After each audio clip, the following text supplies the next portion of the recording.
Самое главное, друзья мои, самое главное мое обращение касается следующего.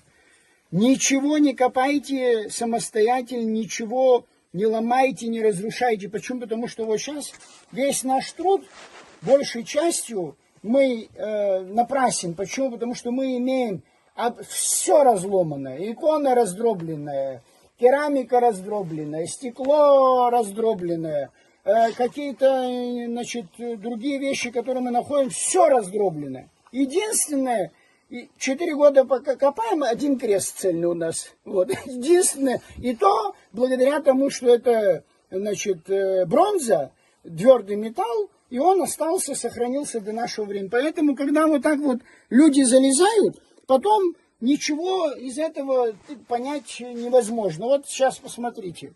Груда костей, вот, ни в какой никакой непоследовательности вот здесь заброшены. Вот как это так получилось? Ведь хоронили же людей правильно, все как нужно было. Он лежал с руками на груди, лицом на, значит, на восток и так далее. И вот когда вот так происходит, потом что из этого можно понять? И наверняка, судя по всему, вот этот участок был не тронут, вот этот, где цельная плита, а вот этот участок, где мы обратили внимание, что все камни как-то неправильной формы кладки сверху, он, судя по всему, сюда тоже залезали.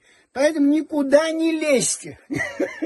Это самое главное. Никуда не лезьте без археологов, без соответствующих специалистов и так далее. Почему? Потому что вы тем самым потом губите историю нашего народа, нашей страны. И потом эту историю реконструировать очень сложно.